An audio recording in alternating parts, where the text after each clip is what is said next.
India गठबंधन की बैठक से पहले मोदी सरकार हो गई बेचैन। क्यों? रातों रात मोदी ने बैठक बुलाई।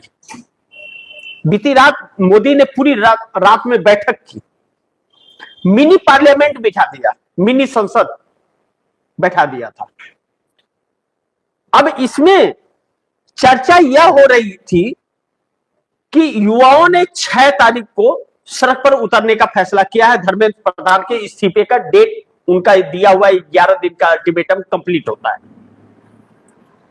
और इस्तीफा मांगा था। और अब उन युवाओं का कहना है कि धर्मेंद्र के साथ मोदी भी इस्तीफा दे। तो मोदी इस्तीफा देने वाले हैं क्या? आप दर्शक समझ सकते हैं कि मोदी इस्तीफा देंगे, लेकिन झोला जरूर उठ सकता है अगर वह परिस्थितियां भयावह हो गई। इसमें 2-3 चीजें हैं जो समझना बहुत जरूरी है।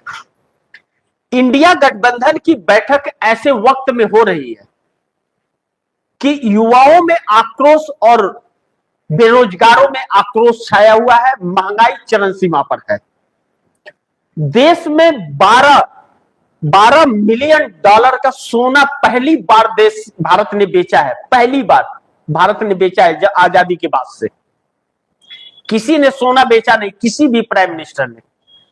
मनमोहन सिंह के कार्यकाल में जब पूरे विश्व में मंदी छा गई थी, उस वक्त सोना देश का गिरवी रखा गया था, जिसे मनमोहन सिंह सरकार ने 1 से 2 वर्षों में ही उसे वापस ला लिया था। और नरेंद्र मोदी सरकार गिरवी नहीं रख रही है। नरेंद्र मोदी सरकार 12 मिलियन डॉलर का सोना बेच दी है। क्यों बेच दिया? और ऐसा वक्त क्यों? यानी कि सब कुछ खत्म करने के कगार पर आ रहे हैं मोदी। अब आप दर्शक सोचिए, गहना घरों में, परिवार में औरतों का गहना कब बेचा जाता है? कब बेचते हैं लोग? जब कोई भी रास्ता नहीं रहता है, हर रास्ते बंद हो गए, तब बेचते हैं। यानी कि हम मान ले कि हमारे देश की व्यवस्था, अब कोई रास्ता ही नहीं बचा, हम पूरी तरह से बर्बाद हो चुके हैं 12 साल में। नरेंद्र मोदी ने सब कुछ लुटा दिया है।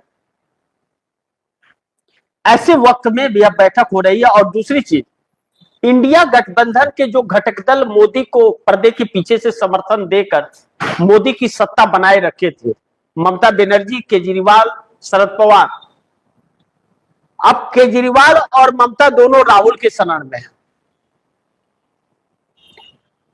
अब ऐसे में इंडिया गठबंधन की बैठक हो रही है।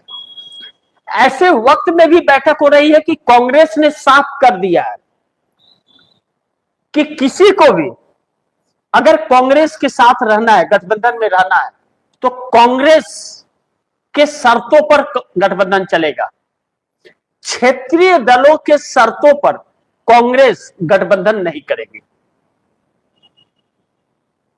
और उन हर मुद्दों पर साथ रहना पड़ेगा जो सरकार के खिलाफ होगा।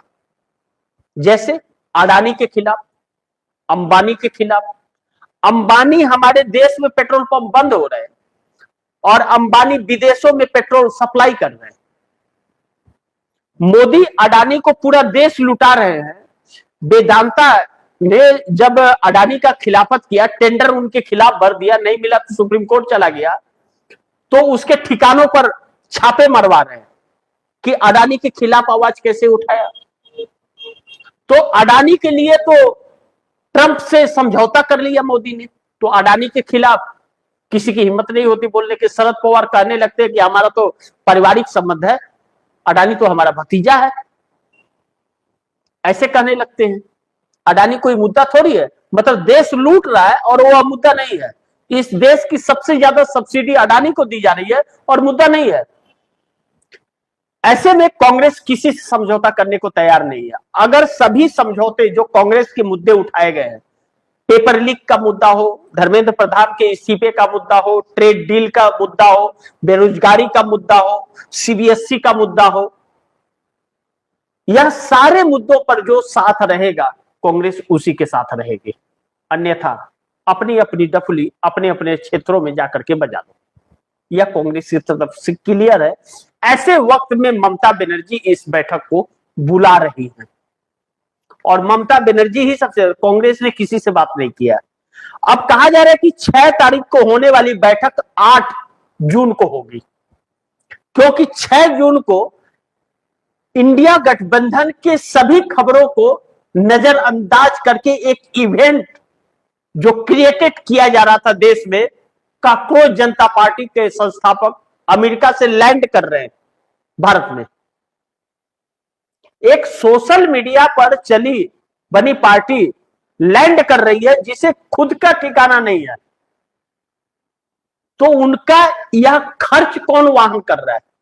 उनको यह कौन दे रहा है? प्रोवाइड कौन कर रहा है? खर्च कौन कर रहा है? अमेरिका से आने का, उनके साथ लोग आने का, और एयरपोर्ट पर सबको बुला रहे हैं, तो उनका खर्च कौन दे रहा है? कोई आंदोलन बिना पैसे के थोड़ी होते हैं, वह खर्च उन्हें कौन दे रहा है? यह एक बहुत बड़ी साजिश है। अराजकता फैलाकर इस देश में इमरजेंसी की साजिश तो नहीं, इस बात का शक वरिष्ठ पत्रकार श्रवण गर्ग ने जताई है, यह चिंता जताई है कि मोदी के पास सोना भी बेच दिया, अब कोई रास्ता नहीं है निकलने का इस संकट से। इसलिए कहीं ऐसा तो नहीं, यह शक है कि अराजकता फैलाओ और इमरजेंसी लगाओ,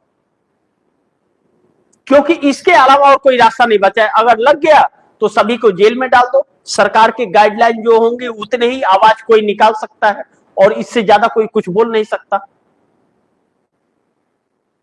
तो इस देश में 12 सालों से अघोषित आपातकाल चल रहा था, अब घोषित आपातकाल चलेगा, क्योंकि इमरजेंसी लगाने के लिए कुछ अराजकता तो होनी चाहिए ना, कि अब क्लैप्स कर गई है सब कुछ, प्रशासन के बस का नहीं है, इमरजेंसी लगाओ, मिलिट्री उतारो देश में। ऐसा कुछ हो सकता है? जो नकारे लोग होते हैं वह कुछ भी कर सकते हैं अपने आप को बचाने के लिए। तो ऐसे में इंडिया गठबंधन की बैठक हो रही है और इस बैठक से परेशान यह है कि अगर सभी ने कांग्रेस की शर्तें मान ली और राहुल गांधी के रास्तों पर निकल गए, तब तो यह सरकार साल भर की बात, राहुल गांधी ने कहा साल भर भी नहीं टिक पाएगी, क्योंकि एनडीए गठबंधन के अंदर भी सब कुछ ठीक नहीं है।